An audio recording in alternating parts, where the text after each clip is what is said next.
everyone, it's Shane Conto, your Wasteland reviewer, and welcome to the Cinematic Wasteland here on the SPDM Crew Podcasting Network. And this is our monthly show where myself and my two friends, Adam and Luke, where our passions for cinema take us through the history of film. Adam, Luke, thank you both so much for coming back on and talking some movies with me. Pleasure And as always, always, mate. yeah, always a blast. There we go. And it is 1932, and we're going to be escaping from a chain gang because we're going to be talking about I Am a Fugitive from a Chain Gang. And I don't know about the review.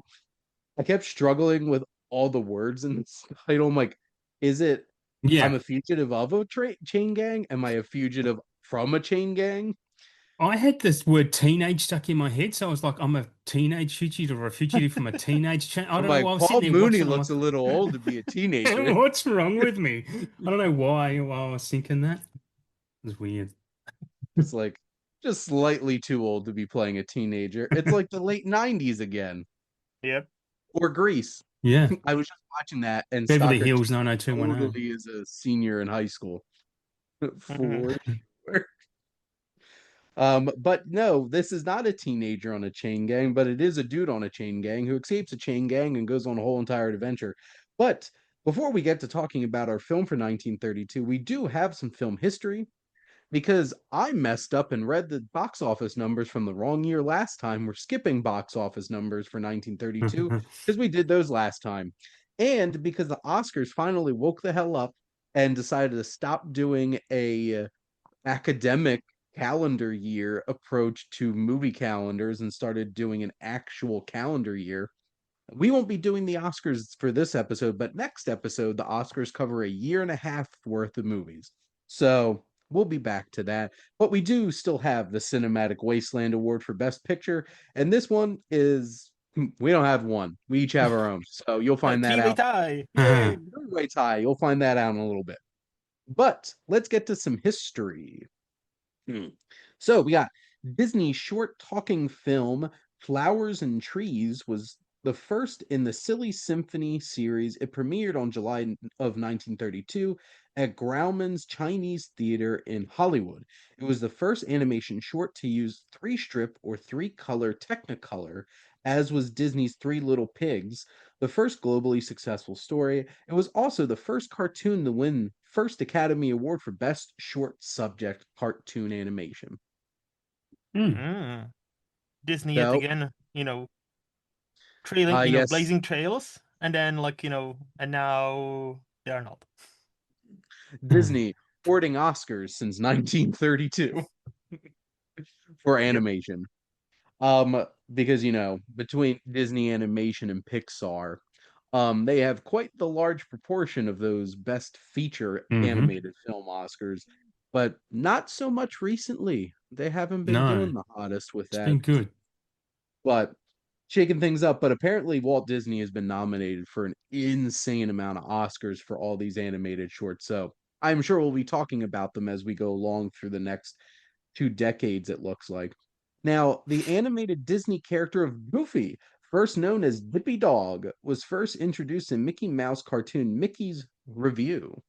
So, shout out to my wife Jess, who is a humongous Goofy fan, whose favorite film from 1995 is the Goofy movie. Oh yeah, Um, Goofy which is movie's also amazing. the blackest animated film ever created. Especially if you watch the show Atlanta, you'll know that. Um, Yeah, yeah, so there I you still go. haven't seen yeah. the I Goofy remember that movie. episode. Oh mate, it's a great soundtrack too. I I love the need to songs watch in it. it. I need to watch it. No, I have my gaps in like Disney, like 90s Disney. So like that's one of those Mm. gaps. So I need to watch it. There's no reason for it besides like I have many gaps. What's funny is I didn't watch that as an until I was an adult because Jess showed it to me for the first Ah. time. Ah.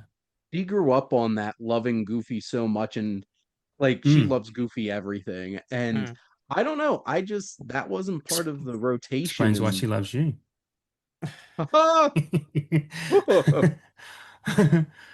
I am a goof. There you go. The roast of Shin Koto is back. Except I feel like like build wise, I'm definitely more of a. Is it Pete? Is the other dog? Is like his antagonist. Yeah, yeah, I'm yeah. not a string bean. Jess is more of the string bean in this relationship. So there you go. But no, the sound like power line and all that stuff from a Goofy Mm, movie. it's Mike great. Hilty, friend of us, and our fearless leader here on the SPDM Crew Podcasting Network, is a huge fan of the power line music from a Goofy movie. He talks Mm-hmm. about that a decent amount on his mixtape podcast here on the Oh, network. Shameless plugs all around. Yes. Um, Director H. Bruce Humberstone's campy detective movie, The Crooked Circle, became the first feature film ever broadcast on TV.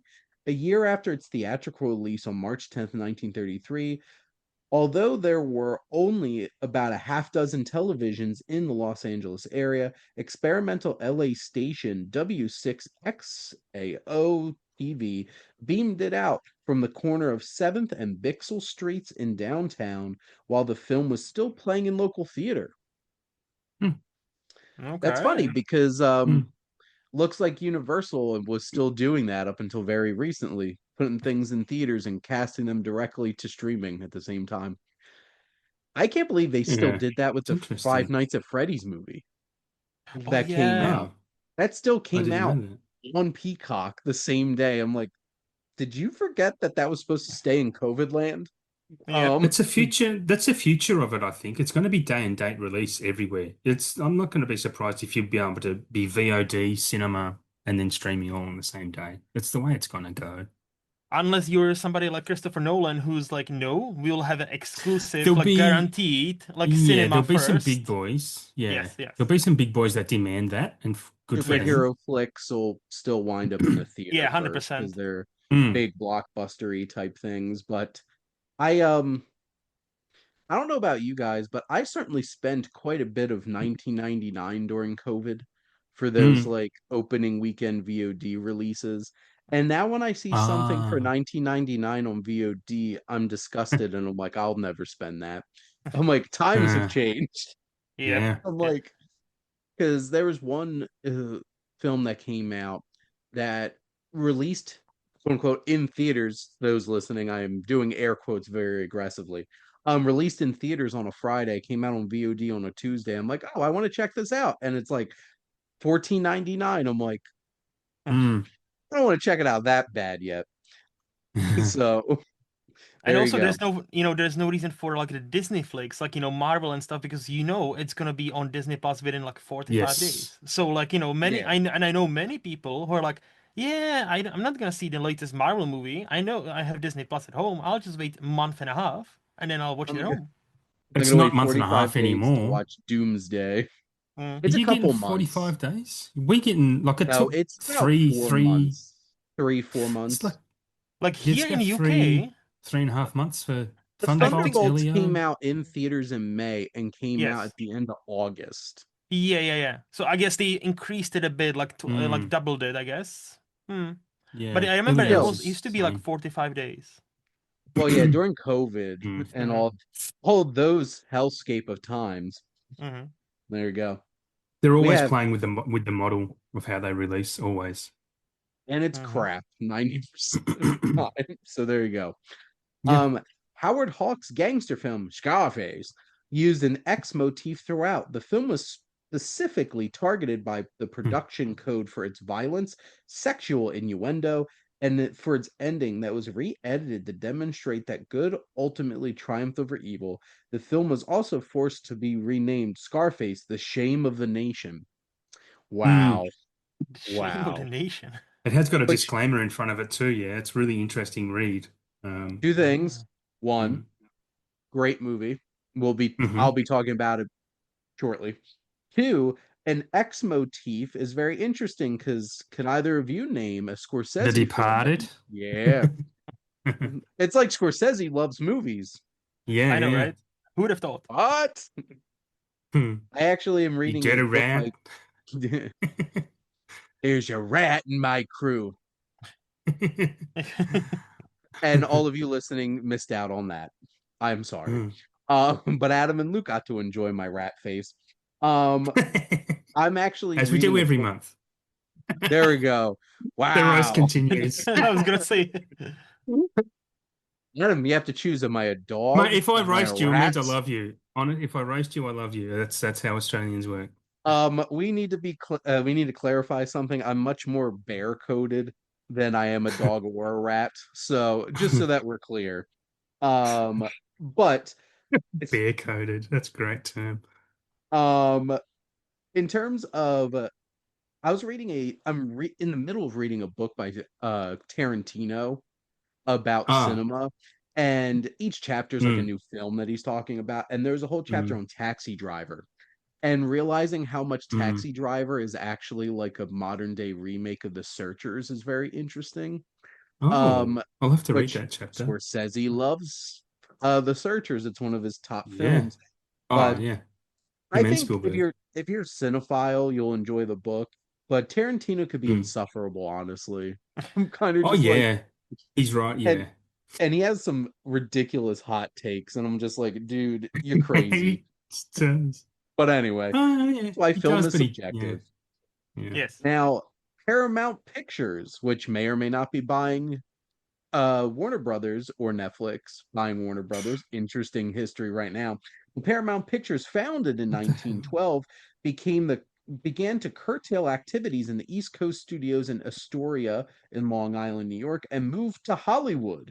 Once the conversion to talkies was complete, Astoria had been the center of East Coast film industry in the 1920s, and many stage actors or actresses, Janine Eagles, Ruth Catterton, Frederick March, John Cromwell, Claudette Colbert, Ginger Rogers, Edward G. Robinson, Jeanette MacDonald, and more. And directors Ruben Momelian, George Coker had gotten their starts Mm, there. It was the locale of the Mm, early Marx films as well. So mm, Jersey and Long Island were the heart of filmmaking in the East Coast, and then they all ditched us and went to wow, Hollywood. wow. And one thing I can give Netflix credit for is trying to take it back, bringing yes. movies back to New Jersey. Are they good movies? Hmm. If it's on That Netflix, probably remains to not. be seen. You know, Yeah. Happy Gilmore 2 was all shot in New Jersey, for better or for worse. And as Yeah. we all know, that's in contention to win all the Oscars this year. So hey. I There'd be will some argue Razzies, that I the reckon. first two-thirds of that movie are fun. And then the third act is an abomination upon cinema, golf, and all things decent. So there you go. Mm. But woo, New Jersey. Um, Director Ruben Momelian's pivotal musical "Love Me Tonight" shaped the technical language of movie musicals in the sound era by smoothly integrating the songs into the film's plotline. It was also featured the first zoom shot into a window and first asynchronous sound, and also other dazzling special effects such as slow motion, fast motion, and split screens. I gotta check this out. This Hmm. seems interesting. Mm. Yeah.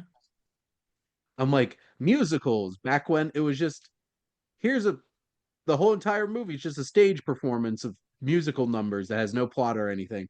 This is, Mhm. but what if the songs were the plot?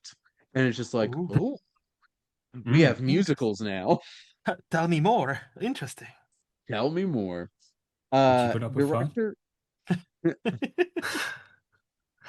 Director George Cooker's A Bill of Divorcement marked the film debut of 24-year-old Katharine Hepburn as Sydney Fairfield, misspelled as Sydney and Catherine in the credits.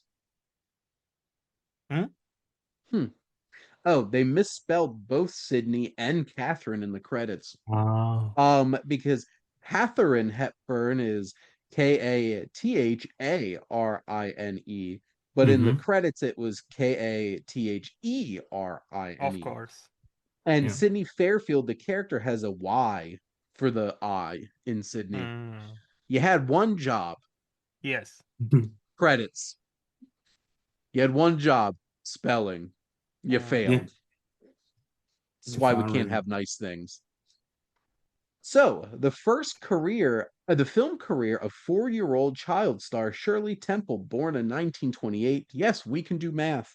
Probably uh-huh. the most famous child actress in history, began when she appeared in 8 exploitative one-reel shorts in a series from Educational Pictures called The Baby Burlesques. Wow. Can you imagine the Um, trauma she went through? My goodness. Yep. oh my. In the short takeoffs, toddlers played adult roles and wore provocative clothing. Jesus Christ. Cool. Cool, Is cool, this a cool. is this the beauty pageant from Little Miss Sunshine? I was gonna say, is this a Toddlers and Tiaras? Um, her Honey first Boo film Boo. appearance was the first film of the series called Runt Page.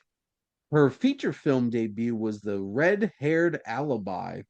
Fox signed 5-year-old Shirley to a contract in 1933. He would become one of the biggest box office stars in the mid to late 1930s. Well, good to see that pervert still existed back then. Um, so there we go. Creepy as I hell. It- I wonder if they had some sort of island back then too. Hmm, Hmm. Ah, probably. mm, I mhm. wonder if it. Never mind. I'm not going to go there. Go there, go there, go there. Play it Director safe. Play it safe. Director Victor Halperin's independent low-budget horror film White Zombie was the first true zombie film. It was a feature film first feature-length zombie film, the archetype and model for all subsequent zombie films. It starred Bela Lugosi as hypnotic and sinister Haitian sugar mule Murder Legandry. What? Say I those mean, names when I again. see Hungarian Bela Lugosi, I of course think of Haitian, like duh. Oh, sinister Haitian sugar mill owner Murder Legandry with zombie slaves was deliberately made with minimal dialogue and filmed to be visually and atmospheric and expressionistic. I need to Now, look it up. I want to talk about that zombie origin because I have read everywhere that Romero started the zombie stuff. So, I, actual zombies, the Yeah. idea of like hypnotized like voodoo-esque The Living type Dead? of stuff.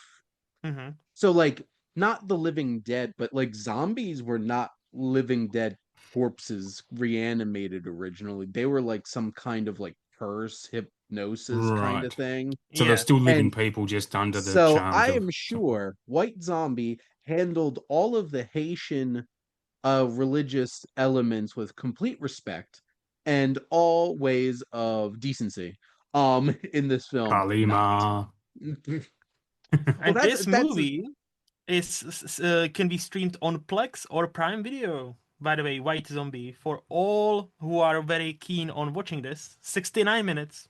I need to see the Haitian Oh, sugar mill short owner movie. murder Legandry. Yes. No, Yeah, like that's a I'm great genuinely name. curious. I'm genuinely like Bela Lugosi is like, the granddaddy of all the monsters, realistically. So like him taking on that role, I'm like interested.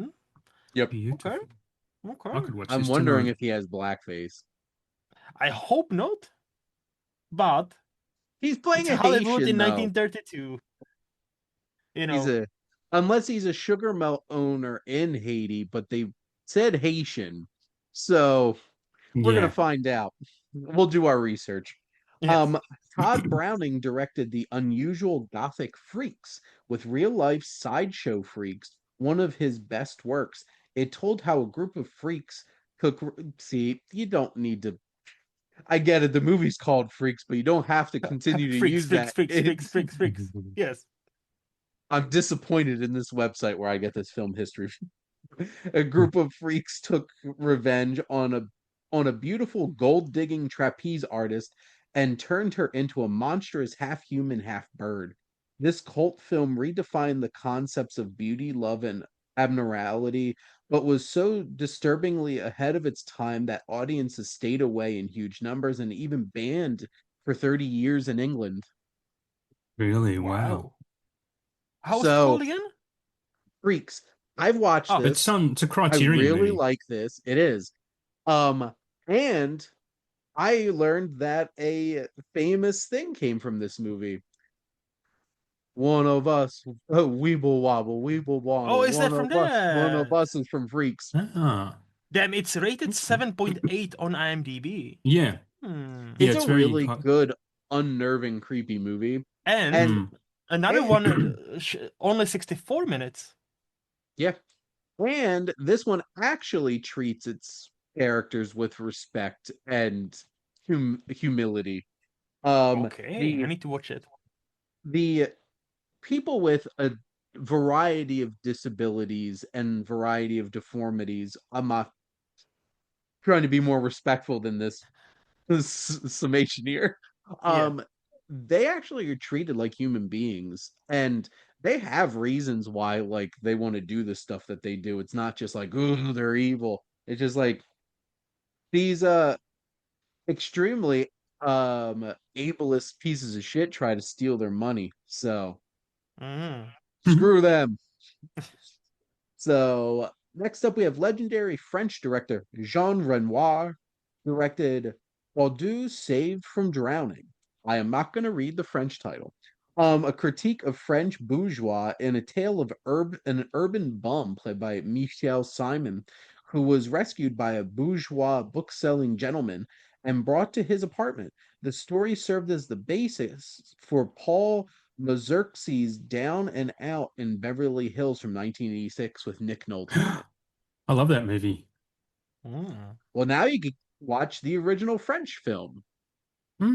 That's interesting. It's a really good movie. If you guys haven't seen that, I definitely haven't known. recommend it. I have not, but Nick Nolte It's is Yes. is it Richard Dreyfuss? Is it Richard Dreyfuss is he as in it well? too? Yeah, That's it's Nick Nolte's interesting like a because homeless man he brings home and he kind of takes over the whole house.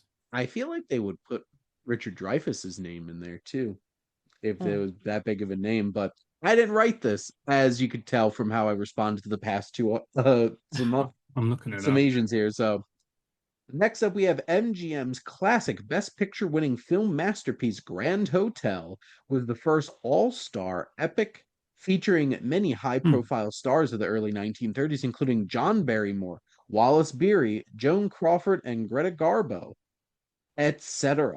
Basically, the entire cast was from MGM star making Film Factory, and the film marked the first major use of a large all star cast that would later be copied in Dinner for Eight, Wonder Bar, An Airport, The Poseidon Adventure, and The Towering Inferno, among others. Its ensemble cast of stars were occupants of a between wars German hotel, all struggling with either their finances, health, or social standing in multiple storylines.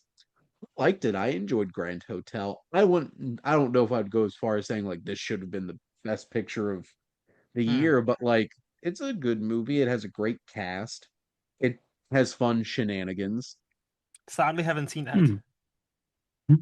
Well, now we're just filling up the watch Mm-hmm. lists, right? Mm-hmm. Mm-hmm. MGM also had Tarzan the Ape Man was the first Tarzan talkie and also MGM's first Tarzan film. It was the first of six MGM Tarzan Jungle Adventures films starring Olympic swimming champion Johnny Weissmuller and co-star Maureen Hmm. O'Sullivan as Jane, stretching from 1932 to 1932 to 1942. It was also notable that the only MGM Tarzan film that was based upon the original Lord of the Jungle character in the Edgar Rice Burroughs stories. The film introduced a chimpanzee cheetah and provided a Weissmuller yodel yell produced by MGM's sound department. Although the ape call originated in 1929 part talkie series starring Frank Merrill. The star swimmer Weissmuller was chosen for the role in part because had he was a gold medals winner in the 1924 and 1928 Hmm. Olympics. He Okay, was. that answers my question. I was like, did he win the medals before he became this Tarzan guy or after? I was okay, so No, they're before. like, this man's a champion. He's our Yes. Tarzan. Yes. And he's Mm. opened the door for so many athletes turned actors like Shaquille O'Neal and Marshawn Lynch. Yes. And only Joshua those Lynch is two. all right. Marshawn Lynch is hilarious. Yes. Yeah, Honestly, I love him he's and good in anything that bottoms. he pops up. Yeah, Oh in my god, bottoms, Mm. he's so he's good great. in bottoms. Yeah. I was just watching a video. I was watching a video of him doing batting practice with the Arizona Diamondbacks. He got invited, and he started like freaking out. He's like, "You all hit this for a living?" Because like those balls were coming in so Yeah. fast, and then he started raking, and he's like, "You all get paid to do this?" Damn. Then he was talking smack. It's Mm, hilarious. of course. But no, there's been some athletes turned to actors that have worked out. You can debate athletes, but there's been some professional wrestlers who've made that jump for sure. Hmm. The best of which is Hmm. Dave Batista, and I will not be accepting any Yeah. No. debate over who's But actually the best actor. Bautista's So, great. I'm Yes. really impressed yes. with him. And The Rock's like, take me seriously. Smashing Machine. Um, And then Yeah. we got two more. Welsh-born English actress Millicent Lillian Peg Entwistle gained notoriety by jumping suicidally to her death from atop the Hollywoodland sign. She allegedly jumped from the giant H. She had been in only one contracted Hollywood movie role, a bit part, since arriving in the LA area, RKO's 13 Women. And it turned out to be the last for the 24-year-old discouraged actress. Much of her acting parts were deleted from the poorly reviewed films released after test screenings. I know Hmm. this is not the most important point about this story, this sad story, but jumping suicidally is a weird. I don't, is it just me who finds it a weird term? It was like, she committed So my suicide. two thoughts were, I don't know if I've ever used suicidally in a sentence. Jumping. And then Hmm. my other thought was they specifically pointed out which letter. Like they went out of their way to be like specifically she jumped off of the H. And I'm like, why are those the two things that stuck out to me in this like tragic story that I Yeah. just read out? It sounds Right? like someone who's trying to explain that, oh, I didn't push her. She suicidally jumped. Like, it wasn't me. Yeah. She did it all It was herself. from the letter Welcome H, to the I was Yeah, by it's the from cinematic the letter H, yeah. wasteland. There's too much detail in that I story to was be I true. was by the letter L, okay? I was standing by the letter L. She was jumping suicidally from the letter H. Couldn't be me, okay? Yeah, yeah. See? I See? was So over near the welcome to the D. Cinematic Wasteland Conspiracy Theories podcast, where Yes. we're drumming up some shit this week. No, we are revealing the truth, Shane, okay? We just asking question, okay? Okay? We just asking questions. That's all. We're just asking questions. Was Entwistle really on the H? Do we really know? Do we? How do we know that No. it was specifically the H? We Mm-hmm. went So on the those are crossbar. is suicidally a word? Is it in the Webster's dictionary? Must be. Probably. But it is very sad. And Yes. like that's gonna be her legacy. It is her legacy. This is almost 100 years later. So Mm-hmm. last one, the world's first major film festival was held in Venice, Italy. It was part of the Venice Biennale, a major contemporary art exhibition and festival that took place every 2 years. The International Film Festival presented Best Actor and Best Actress awards to Friedrich March for Dr. Jekyll and Mr. Hyde and Helen Hayes for The Sins of Madeline Claudette. Rene Clair's French film A Nous la Liberté was considered the most amusing of the films exhibited. Amusing. Ooh. The festival is the longest running festival still taking place, held in these years 1932, 1934 through 42, 46 through 68, 71 and 72, 74 through 76, and from 1979 has not missed a year. All right. So yeah, Decent. Venice Film Festival started in Mm. 1932. Mm-hmm. And Wow. that is all the history I have for all of you. I know one of my goals someday is to like legit go to a film festival and like It'd be really do a nice. film Yeah. festival. Yeah, like Cannes or Cannes. Venice would be great. Yeah. To- I have I had the Philly Film Festival, and usually they have a lot of good movies. The issue is it's in October during my semester, and I can't just like take a week I off have But and a like Brisbane, really. you would have a few, Luke. See, like I have a look. I have advantage because me being originally from Czech Republic, we have a quite major one, Karlovy Vary, that's quite famous, where like many Hollywood people actually arrive, get their awards, and fuck off back, Mm. and they're like, oh, that's so great. But no, there are actually like I've never been, but I've always wanted to go to that. But obviously, like the goal would be like Cannes or like Venice Yeah. because those or like Berlin, like Berlin Film Toronto would be Festival. great. Yeah, Toronto. Yeah, Berlin. Who wins the bear? the bear. Um, Who wins there, the Shane? yeah, who wins the Shane Award? There's multiple. Like, I could go to the New York Film Festival. Oh, well, Oh, that. what? Mm. Mm. There's there's South by multiple. Southwest would be great too. That would be cool.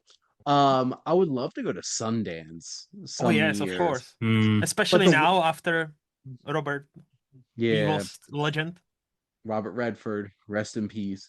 But the tricky thing is that's right at the beginning of our spring semester, so Mm. that doesn't work out. Yeah.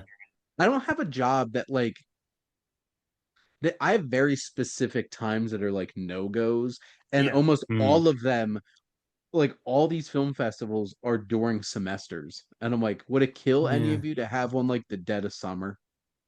You know Yeah. what we should do? We should all quit our jobs for a year, right?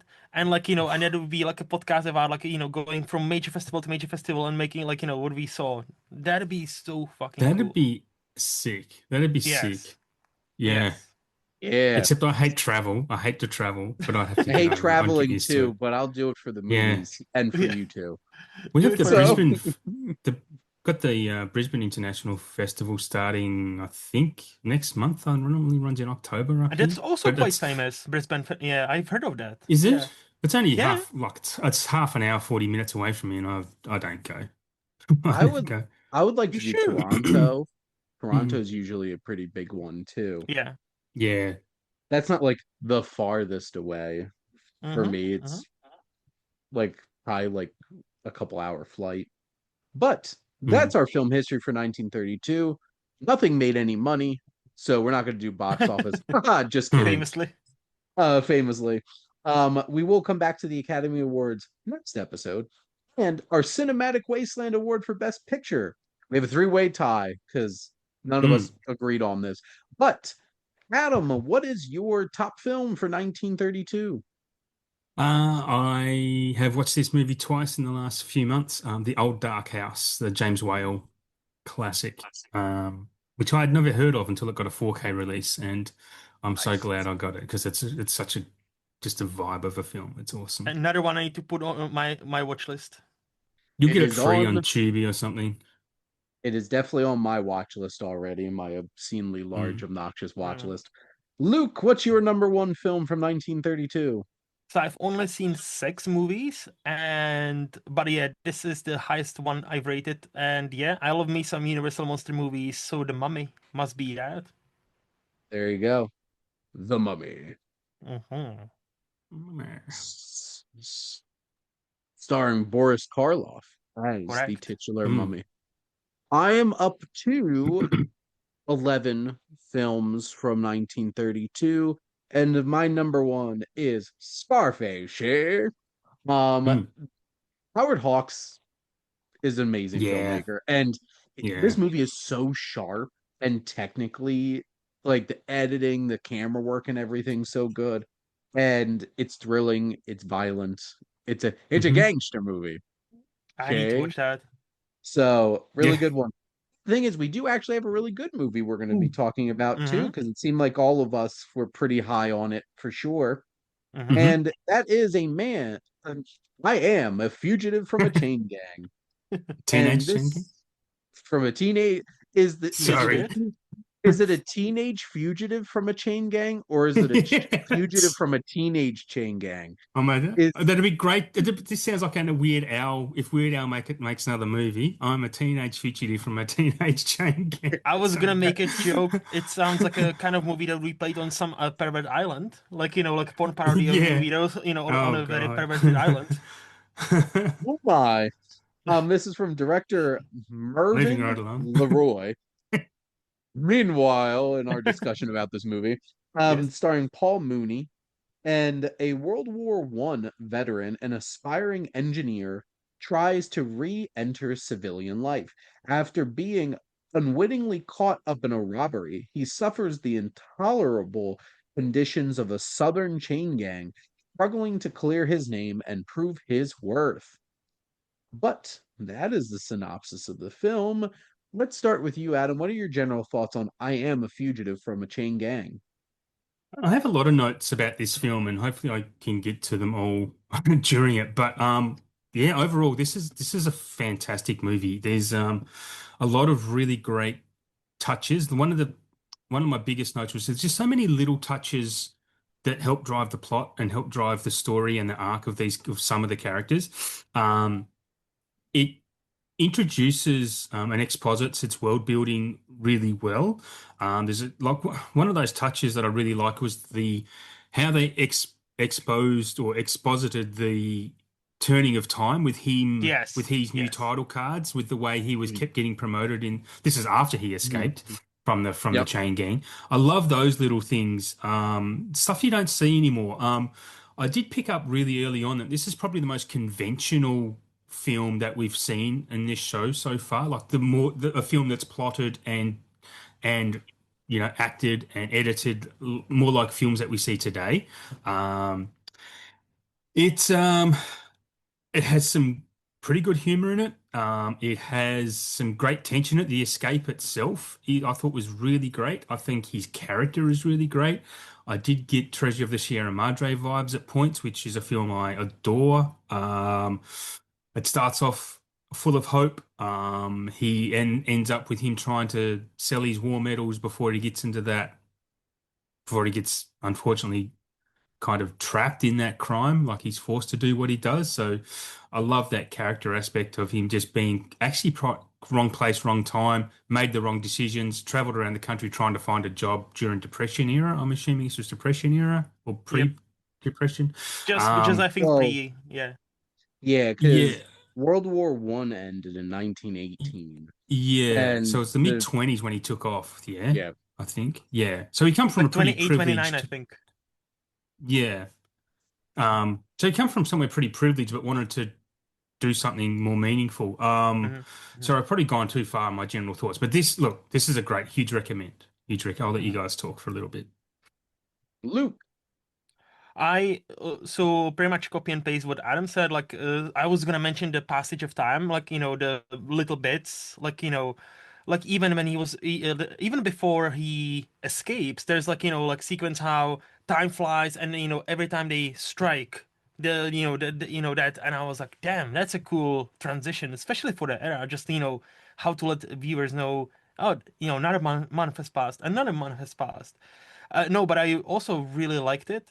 I've written in my review that, like, for me, the only thing that stopped me from loving it is the second act, which kind of slowed everything down for me just a tiny bit. But the first and the final act are brilliant.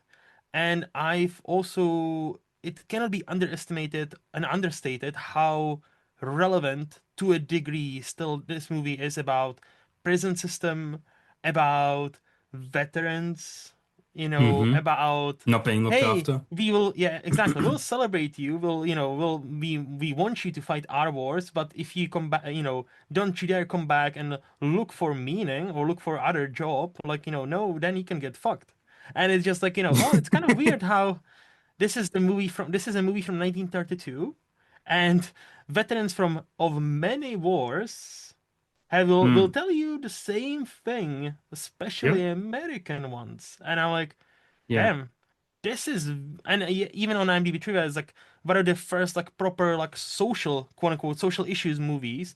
And studio was very careful about should we release it, should we not, because movies supposed to be entertainment, and this is one of the first one that and apparently paid off hugely. So I know I really really liked it. What about you, Shane? So I'll start with the elephant in the room of how we treat our veterans, Hmm. especially here in America. Yeah. I feel like this should be the easiest thing to get funding for. Yeah. Like Should. both sides complain about how our veterans aren't being taken care of. Then what the hell are you doing? Like the amount of money the United States spends on self def like Defense. defense budget. and Yeah. military and stuff like that. And then somehow all of our veterans wind up homeless. And then you have people attacking the homeless populations when a lot of them are veterans that should have been taken care of in the first place. And then, you have pundits on TV saying we should just euthanize them all. And it's Yeah, my very weird goodness. how especially one side who claims to be very pro veterans is the one Yeah, that yeah, yeah. most of the time tries to strip them of their benefits. Interesting. Hmm. Interesting. Mm-hmm. Well, and it's really disappointing because like this is the fact that this is almost 100 years old is wild. That this shows like this is what happens. Like somebody comes back and is desperate, trying to get back into society, and nobody is Mm. helping them. And this is how a lot of people wind up falling backwards into crime and Hmm. stuff like Yeah, that. And then they absolutely. get persecuted with the strongest arm of the law, because this film really is three parts. It's like you have Mm. this Mm-hmm. struggle and then into prison, and then he escapes, and then you have this whole life that this man lives that's Oh yeah. inspiring. And it's like there like prison isn't shouldn't just be for punishment. Like this guy obviously wasn't a bad guy. Just Mm. help him out and get him back on track and look at all the amazing things you could do. And then you get Yeah. screwed over by people who were trying to take advantage of you. Which that was so upsetting. But Hmm. and then Yeah, it the third was. act of this film, which my God, if it our treatment of our veterans wasn't bad enough in this movie, then the legal system, and it's just like, but we promise to let you Mm. out if you just play nicely and go back in. And then Yeah. every time he came up for parole, and they were just like, no. Hmm. Yeah. And it's just like, it felt like the South Park, where it's like, we're sorry. Yeah. Yeah, yeah. We're sorry. We can't let you During out. We're sorry. And it's just like, that is so messed up. And this is why you should not trust. Like, well, this, during the negotiations and it was happening, he's, oh, I think I'm going to go. I said, well, mate, you want to get this in writing, like he's promising you, get it in writing, like yep. have it Hmm. backed up with your lawyer or whatnot. And yeah, anyway, it was the Well, back 30s then in the contracts. 1930s, law enforcement and everything, they were also trustworthy. They were Oh, honourable. Yeah, yes. yeah, yeah, Yes. absolutely. Of course they were, Yes. and still This are. this What are is you a talking about? what are you talking about? What am I talking about? This is a provocative film for Mm, 1932 in terms of like it straight up slaps American society in the face and be like, "What are you doing?" yeah, And on top of like, that, it has an incredibly thrilling third act mm, escape that's really well shot. It's intense. yeah. This has like a very sobering but poignant ending to it, Yes. and Mm-hmm, a mm-hmm. really like sharply edited, well put together film. This has a lot to say. It's incredibly well made. I think Paul Mooney's performance is very strong, Hmm. expressive, and I could definitely feel like it's channeling still some of that silent acting, because like some of the Mm. like Yeah. expressions Yeah, are yeah, big and theatrical, yeah. but like it works because this guy should be pissed off. Mm-hmm. Like Also, Yeah, let's not bury the hatchet here, or not bury the hatchet. I don't know what's the bury the English very name. lead. lead. Very lead. Sorry, yeah, thank you. Let's not bury the other thing. That's not hatchet. Yes, the lead.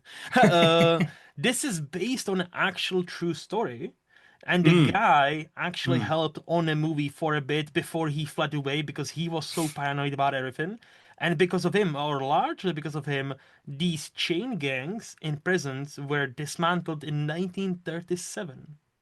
Oh, So okay. this movie is based on a real life story of a, I Mm. believe he was also a veteran. So Yep. yeah. Mm. Well, and like my experience with like chain gangs in film has been like Cool Hand Luke Yeah. and something like that. And it was interesting seeing another film really tackling this same kind of idea. Obviously, Cool Hand Luke spends much more of its screen time in the prison, because like Hmm. the whole Yeah. entire basically the whole entire thing is that this you do have that diversion, that middle of the film's second act, where I think on some level it is less interesting than the rest of the film, because, him doing well is, I guess, a lot less interesting than all the horrible things happening to him Hmm. on some level. But like even just how this film keeps reinforcing how untrustworthy society and people are and how selfish and how they'll take advantage of you. Like Mm. that, because it's his Oh, landlady, right? That yeah, yeah, yeah, blackmails him into a yeah. relationship and then I'm glad screws we're him talking about over. that. Yeah. I mean, So chicks loved him. Like they were throwing themselves at him like quite regularly. he was an attractive, successful man. It's just like this man had it made at that Mhm. point. But he And wasn't at then, that stage though. When the scenes where the women were throwing themselves, he wasn't successful. He was just kind of out of just freshly escaped. One thing I wanted to bring well, up, then sorry, he was an attractive man. So, period. I suppose. Um, what was I going to say? One thing I wanted to bring up was Mhm. something doesn't matter. I don't know. Oh, the no, that wasn't it. It was something else. Doesn't matter. Keep talking. I apologize. It'll come back to me. See, like I was gonna say, so I was gonna mention, basically, again, like it's not even that he's doing well. In the second act, that wasn't working for me. I no, that was enjoyable, of course. Like, I think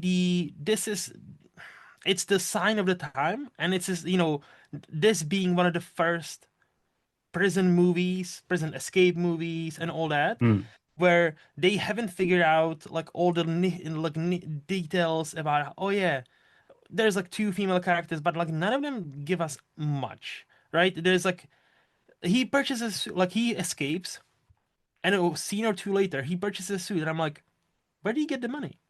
I'm like, That's the point I was going to bring up. oh, That was thank what you. I was trying to say. Like where I was going to ask, I've written here, can we explain where he got his money from after he escaped? Like, because he Yeah, was like just he was spending up. the suit, the haircut, all that. Like, look, those are very tiny nitpicks, right? But it's like, okay, I thought I but missed something, but I yeah, didn't me want to too. rewind it. Me Yeah. too. And I was like, what? And then he just changes his name from James Allen to Alan Yeah. James. And Yeah, I'm yeah. like, okay, Yeah. dude, it's 1932, but surely you maybe want to cut your hair or like change your color of your hair. Like they're He looking got a for shave. you. Growing He a got a shave in mustache. front of that cop. Yeah. And so to my point, like I think that kind of this movie had to walk so others could run and figure out how to Yeah, do yeah, this like a yeah. middle bit Yeah. better, right? It's not about, oh yeah, he's doing well. That's why it's not heartbreaking. It's no, I was happy for Mm. it. I was happy for the dude, of course. Like when he was like progressing in his career, then he found a true love. Like he wanted to Yeah. divorce the landlady. He forced that forced him to marry him effectively. So like I was happy for him, but it's just like Mm. that kind of almost feels like a short movie in a between of normal, like a long feature movie in a way. And I'm like, Yeah, yeah. I mean, this guy, the story arc is of his character arc is amazing. Like it's such a roller yeah, coaster. And it mhm, feels like a bigger movie than it is. You're right. I think you're right. yes. Yeah. There's some good Hey, scenes. Some good humor. Sorry, Shane, you were Mhm. going to say something. I'll talk about the humor in a minute. That's okay. continue. Um, I loved when he was on the chain gang and he had to get permission to wipe the sweat off his brow Oh yeah. because the cop got beaten him. But then another guy asked permission and he went behind a bush and like, what's he doing? He's got 2 minutes to brush his teeth. Like, because I'm like, that might be some pre-Hays Code era stuff coming in because it was obviously being watched upon what they did. But 2 minutes to brush his teeth, he's obviously taking a shit, right? But they say in the movie he's brushing his teeth. I thought that was a really good. I don't know. It was something that made me laugh for one thing, and a pretty interesting point, and how they were probably trying to appease censors even then, by not announcing he's taking a crap in the bush. Mhm. I don't know if you guys Drying picked my that up or not. No, I haven't brow, actually. boss. No. Taking a shit, boss. Yeah, It's yeah, like they had all that in like Coy and Luke, where it's just like, wiping my brow, boss. And because you have to ask permission to do everything, yeah, announce yeah, everything. But no, I guess that is a fun way of like, yeah, brushing your teeth. yeah, yeah. Uh, He's behind got that two bush minutes for to brush sure. his teeth.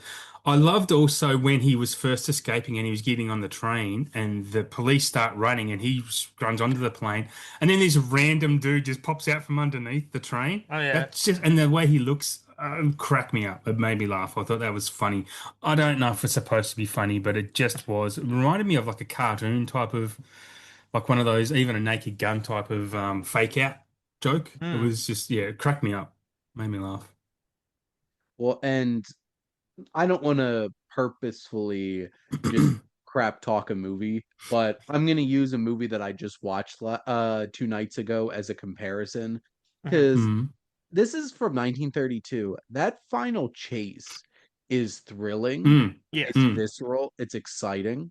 Hmm. I was just watching The Strangers Chapter 2, and there was a similar climactic car chase at the end of the movie Hmm. for some reason, and it was so poorly done and it looks so fake and cringy. And I'm like, this movie was made almost 100 years ago Hmm. and did Yeah. so much better than this. Mm. And it's just like, It's crazy, I isn't it? think it this film a lot of credit because, and like, I don't know who Mervyn Leroy is, the director. No. So he I, produced Wizard of I don't Oz, and think he he's oh. made Quo Vadis, which is like a movies Oh, from yeah, the yeah. 50s. That's I Mm. only know in of it Gypsy. because it's on my shelf is one of the Blu-rays I bought, like one of the first Blu-rays for some reason. So Still like haven't watched it's it. still haven't watched it. No, like I'm getting to it. Welcome to the Getting to club, it. mate. Welcome to the I club. know. So it's Uh, interesting. It's interesting because yeah, it looks like he has done some pretty famous films. It's still Hmm. not like a director that I'm fully aware of from that I didn't era, but like he recognize. really I didn't. directed this film well. He Hmm. did. I actually one of my opening notes is I didn't recognize any of the actors in this movie. And I've watched a bit from back then, but not one of them. I don't know. I didn't look them up to see if they how famous they were or anything. But yeah, first time I've seen any of these actors. From what I understand, Paul Mooney wasn't he in Scarface? He was. So see, like I wouldn't have known. Like I only know because of IMDb trivia told me, but I still haven't seen the original Scarface. So yeah, Mm, So he was in both those films this year. So yeah. 1932 yeah. was a big year. And fun fact, I just looked up Scarface, also starring Osgood Perkins, who Ooh. is the father of Anthony Perkins, the grandfather of Ah, Osgood Perkins. I was gonna say, did they name Osgood twice? So they must be. named So Osgood Perkins after his grandfather. They so Oh, skipped a therefore, cool. generation. if the motherfucker has a son, he better name him Anthony. Okay, like the chain needs Yeah, to continue. Osgood yeah. Anthony, Osgood Anthony. Okay, like he better not, he better not break that.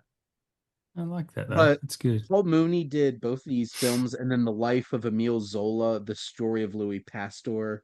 Like he Mm, did some really he had some really famous performances in the 1930s. And I like I don't think he's the kind of actor that has stood the test of time like a you know why am I blanking? Like a Jimmy Stewart Hmm. or somebody like that where we still know their name really Yeah. yeah, well yeah, today. yeah, But yeah. like Exactly. in like Yeah. film history and Oscar history, Paul Mooney was a pretty big name Mm. and had a lot of recognition as an actor. So, His and I, catalog's not massive though. Like actors back then yeah, made 7,000 films. He's in like maybe 20 something, 30 something maybe.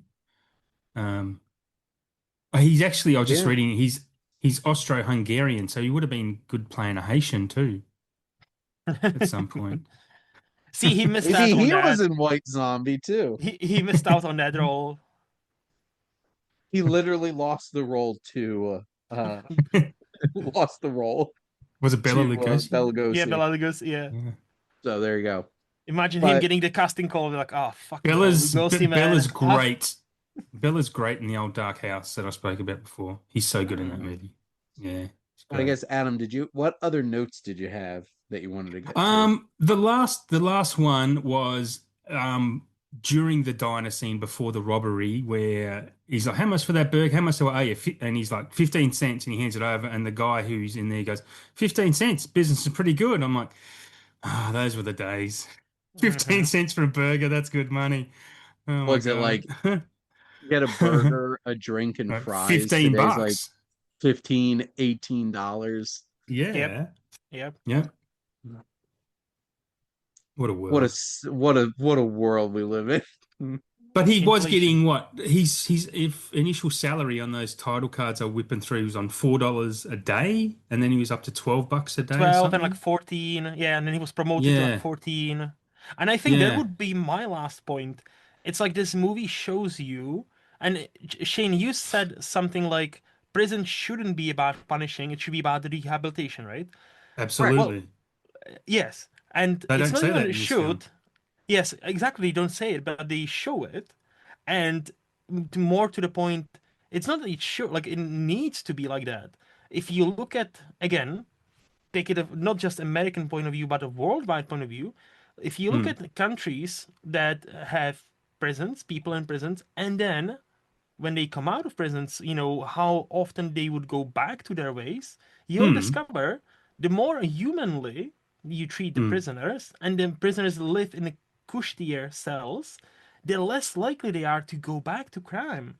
The Talking more about Norway? opportunities you give them, yeah, the more opportunities Yeah, you give to somebody, you know, yeah, the less likely they are to go back on a street or to go back to robbing or go back to whatever, right? They were doing before.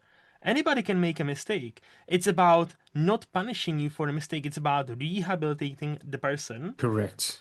But, but if you're gonna treat people as commodity and make, uh, in America they have, prison for profits, That's you right. know, Yeah, they have to keep privatizing them is full. yeah, They have to keep them yeah, full, baby, because this is just the capitalism 101. yeah. You have to keep So, money. Yeah, you don't yeah, want to and rehabilitate them. yeah, and so yeah, so yeah, it's like this movie from 32 just talks about this specific aspect, how he is, despite him escaping, he actually managed to build himself a life, right? And then is Mm, still being then punished, and oh yeah, he because he hasn't served his full sentence, so he just believes them. Oh, it's only going to be 90 mm. days and it's fine, and you can go Yeah, out and be That free. made me so mad. Yeah, I and yeah. then I was and sitting then I only know. watching nine this movie. months. And then only Yeah, 9 months, and you need to be the best behaved prisoner, and then after yeah. that you'll be free.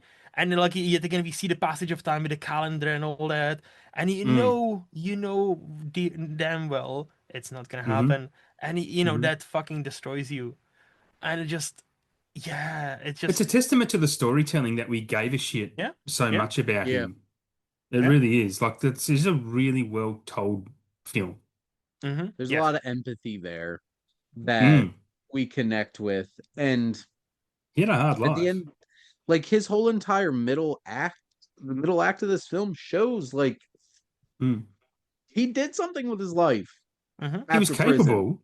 And like, Absolutely. what's the point of sending him back to prison for For punishment? for out of spite. It's out of yes, spite. Yeah. You've spies, put one yeah, over on us and we've got the power to get you back. That's all it mm-hmm, is. mm-hmm. Yeah. Well, at least we do have one inspiring story of a convicted felon who overcame what he did and became president of the United States. I wonder So, where are you going there, yeah, Well, yeah, he that's commits a, more crime. He commits more crime now he's in office. but it's fine because he's president, okay? It's all Yeah, totally yeah. fine. It's totally President's yeah, got fine. carte uh, blanche. I Americans can't wait. all voted for them. I can't wait until 2028 when he's your vice president and JD Vance is your president and he's ruling from behind the veil, like Putin Mm-hmm. did. Like Putin, yeah, does. before he changed the rules. Yeah. Yeah, Yep. Yep. was it Medvedev? I Mm. Yes. struggle trying to Yeah. Medvedev. his puppet man that he just kept switching Hmm. spots with. Yeah. So fun Yep. stuff. Hmm. And then But Don Jr. will run, and then yeah, until this guy dies. He's there till he dies, which might be 3 months away. moral of the story is you can make a life for yourself after committing a crime, whether you go to Mm. prison or not. Yes. But this film is so frustrating because it feels so poignant and real and Mm. authentic. And this feels so impactful for a film from that era. Hmm. Because like you see other films that are winning like Broadway Melody And like that's the Mm. kind of other stuff going on. And like even Grand Hotel has some of its darker elements, but you know, it's just shenanigans in a hotel. And like this has some stuff to say. Hmm. And it's a very powerful story and has a very harrowing ending too. And it Mm. Oh just yeah. Mm. ends. It And it's seems just ahead of like, its time for its time. mhm, Seems, Yes. yeah. for It's a sure. human story. Hmm. But that is our thoughts on a teenage fugitive from a teenage I chain gang. But no, love it. this is indeed our thoughts on I'm a fugitive from a chain gang. I almost got it wrong again. Um, but Gets under that's you. our discussion of the year 1932 here on our podcast. And next month we'll be, yes, you guessed it, talking about 1933. And we actually have probably our biggest profile film to this point. We're talking about King Kong. King Kong. This is the only one of these I haven't seen. I've seen the 70 something version and the 2000 something version, and I love them both. So fingers crossed. And Kong Skull Island. Of Kong course, Skull Island that's a is what got me masterpiece. into Godzilla movies. I love Kong Skull Island. It was great. Mm. And Brie John C. Larson's in a tank Riley. top the whole film. It's, I'm happy. I'm the old And I'm perv of the like, group. John C. Riley was the best part of the movie. I really like all you guys. We're all gonna die together. No, it's Brie. See me Definitely in the not. comments. There you go. Yes, please comment on our podcast and listen to our podcast. We'll take whatever comments for sure, whatever. But Luke and Adam, thank you both so much as always for coming on and chatting movies with me. Anytime. It's always a great time, man. Always Yep. fun. Thanks for having us. And thank all of you for listening. Make sure to like, comment, share on this episode. What's your favorite film from 1932? If you've seen any, hopefully you have. Hopefully this show's inspiring you to expand your horizons and check out Hmm. some films from earlier cinema. We are like 3 decades in now, so you know we're moving along here. And make sure to follow or subscribe wherever you listen to your podcast. The SPDM Crew Podcasting Network is ever expanding. We have like 8 podcasts between the three of us, and you can check them all out here on the SPDM Crew Podcasting Network. And there's so many other interest shows as well that you'll pique your fancy. But if you want to join the crew, reach out to us at our website if you want to be a guest on one of these shows or if you want to start your own podcast. And if you like our logo, check out my buddy Joe. He does some great work, does some fun cartoons and all types of stuff like that. And most importantly, thank you as always for tuning in and supporting the Cinematic Wasteland here on the SPDM Crew Podcasting Network.